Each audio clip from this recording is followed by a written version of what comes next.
It's amazing having been through these shootings so many times now. You're in a situation where some of the kids at Brown University have already gone through their own shootings before, and this was their second try. The American public overwhelmingly wants gun control reforms. It is across all age brackets. It's certainly with youth voters. Any hunters you speak with will talk with reverence about how you need to have a common sense gun policy and be responsible with your gun ownership.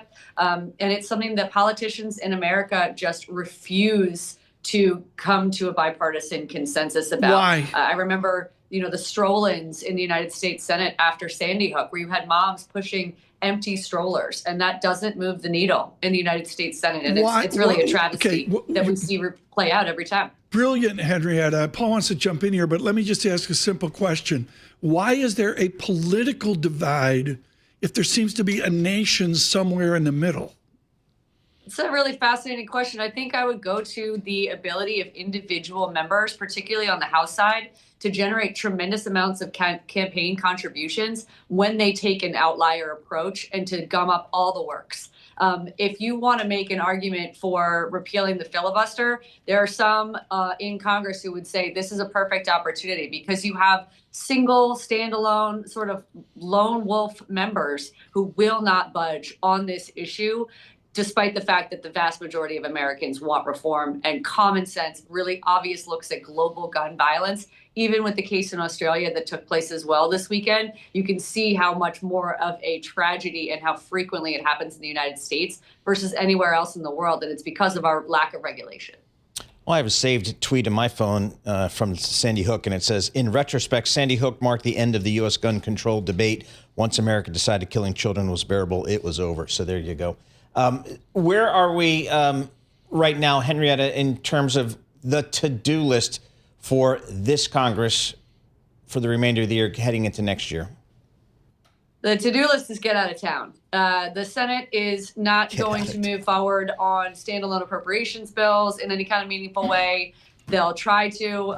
There'll be an NDAA vote, but the action's really going to be on the House side, where Speaker Johnson is struggling to get a coalition together to pass an ACA subsidies fix, which will similarly not happen. They're basically just trying to wear out the clock and leave town. Once they leave this week, we will not see them again until the second week of January or thereabout. I think after January 5th, January 9th, they'll come back in, and then we'll be staring down the potential for another government shutdown. We're only at 25% odds that we shut down on February 1st, but that's going to occupy them for all of January. So if you're wondering what Congress is doing, they're just trying to not shut down again. So, I mean, I'm surprised you have it at 25%. That seems optimistic, because this is a Congress that, well, it's just not this Congress, many Congresses. It seems like the easiest path is just to temporarily shut down. Why would it be different this time? Well, you want to think about the political trade-off here. When we play, who won the government shutdown last time around, the 45-day shutdown, just look at the polling numbers and look at the retirements that have been announced since.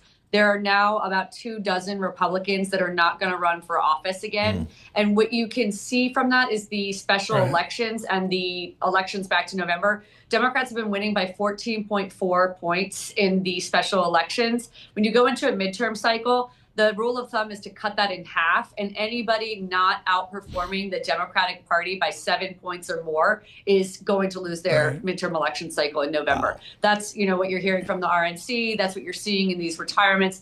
So effectively what I'm saying is that Democrats have successfully brought affordability into the mainstream narrative. The president and the Republican conference are on their back foot with health care, with housing, inflation, prices, the economy, yada, yada. So Democrats basically got all that they want to get, and now all they need to do is keep the message front and center. I like that Washington talk, yada, yada. I heard the first time I heard that was at the Capitol Grill about 5:30 p.m. on a Thursday. Henrietta Treyz, is President Trump a lame duck, or is he getting quicker, sooner to being a lame duck?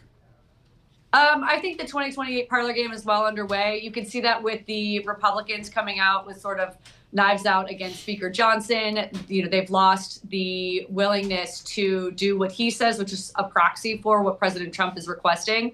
The area where we're not going to see that play out is on the campaign trail. Republicans really need Trump to get out and galvanize his voter base. The president is so popular, and especially with Republicans, with MAGA voters, and that's their secret sauce. If they are going to win in the midterms and hang on to the House, which the president very desperately wants, they need Trump on the campaign trail because he's the turnout machine, not the Republican Party writ large. Unfortunately, that's also what Democrats want because it turns out their voters when Trump is on the campaign trail. So I think for the election rhetoric, sort of the campaign dynamic, Trump is going to be out there very much the leader of the party, but behind the scenes, you can see the machinations and the work around 2028.